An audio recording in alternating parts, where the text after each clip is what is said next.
حضرت صلی اللہ علیہ وسلم پر وحی کا ابتدائی دور اچھے سچے پاکیزہ خوابوں سے شروع ہوا۔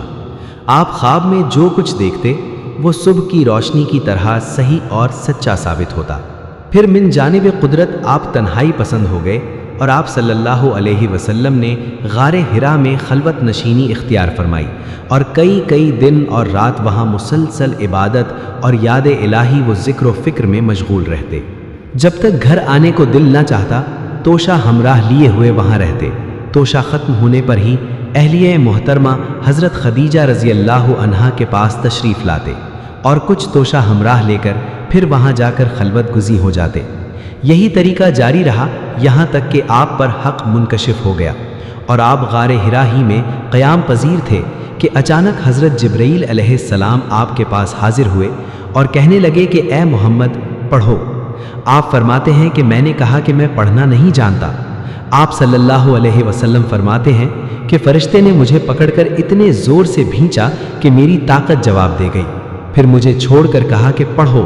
میں نے پھر وہی جواب دیا کہ میں پڑھا ہوا نہیں ہوں۔ اس فرشتے نے مجھ کو نہایت ہی زور سے بھینچا کہ مجھ کو سخت تکلیف محسوس ہوئی، پھر اس نے کہا کہ پڑھ۔ میں نے کہا کہ میں پڑھا ہوا نہیں ہوں۔ فرشتے نے تیسری بار مجھ کو پکڑا اور تیسری مرتبہ پھر مجھ کو بھینچا، پھر مجھے چھوڑ دیا اور کہنے لگا کہ پڑھو اپنے رب کے نام کی مدد سے جس نے پیدا کیا اور انسان کو خون کی پھٹکی سے بنایا۔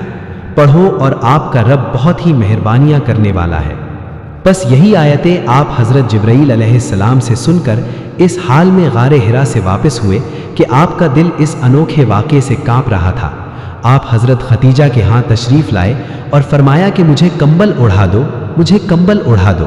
لوگوں نے آپ کو کمبل اڑھا دیا۔ جب آپ کا ڈر جاتا رہا تو آپ نے اپنی زوجہ محترمہ حضرت خدیجہ رضی اللہ عنہا کو تفصیل کے ساتھ یہ واقعہ سنایا اور فرمانے لگے کہ مجھ کو اب اپنی جان کا خوف ہو گیا ہے۔ آپ کی اہلیہ محترمہ حضرت خدیجہ رضی اللہ عنہا نے آپ کی ڈھارس بندھائی اور کہا کہ آپ کا خیال صحیح نہیں ہے۔ خدا کی قسم آپ کو اللہ کبھی رسوا نہیں کرے گا۔ آپ تو اخلاق فاضلہ کے مالک ہیں، آپ تو کنبہ پرور ہیں، بے کسوں کا بوجھ اپنے سر پر رکھ لیتے ہیں، مفلسوں کے لیے آپ کماتے ہیں، مہمان نوازی میں آپ بے مثال ہیں اور مشکل وقت میں آپ امر حق کا ساتھ دیتے ہیں۔ ایسے اوصاف حسنہ والا انسان یوں بے وقت ذلت و خواری کی موت نہیں پا سکتا۔ پھر مزید تسلی کے لیے حضرت خدیجہ رضی اللہ عنہا آپ صلی اللہ علیہ وسلم کو ورقہ بن نوفل کے پاس لے گئیں جو ان کے چچا زاد بھائی تھے اور زمانہ جاہلیت میں نصرانی مذہب اختیار کر چکے تھے اور عبرانی زبان کے کاتب تھے۔ چنانچہ انجیل کو بھی حسب منشائے خداوندی عبرانی زبان میں لکھا کرتے تھے۔ انجیل سریانی زبان میں نازل ہوئی تھی، پھر اس کا ترجمہ عبرانی زبان میں ہوا۔ ورقہ اسی کو لکھتے تھے۔ وہ بہت بوڑھے ہو گئے تھے، یہاں تک کہ ان کی بینائی بھی رخصت ہو چکی تھی۔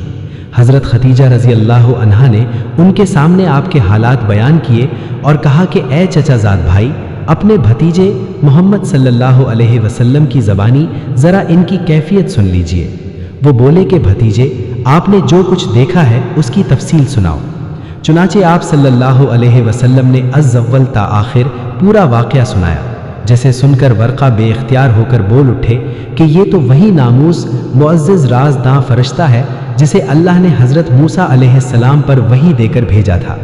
کاش میں آپ کے اس عہد نبوت کے شروع ہونے پر جوان عمر ہوتا، کاش میں اس وقت تک زندہ رہتا جب کہ آپ کی قوم آپ کو اس شہر سے نکال دے گی۔ رسول کریم صلی اللہ علیہ وسلم نے یہ سن کر تعجب سے پوچھا کہ کیا وہ لوگ مجھ کو نکال دیں گے، حالانکہ میں تو ان میں صادق و امین و مقبول ہوں۔ ورقہ بولا کہ ہاں یہ سب کچھ سچ ہے، مگر جو شخص بھی آپ کی طرح امر حق لے کر آیا لوگ اس کے دشمن ہی ہو گئے ہیں۔ اگر مجھے آپ کی نبوت کا وہ زمانہ مل جائے تو میں آپ کی پوری مدد کروں گا۔ مگر ورقہ کچھ دنوں کے بعد انتقال کر گئے، پھر کچھ عرصہ تک وحی کی آمد موقوف رہی۔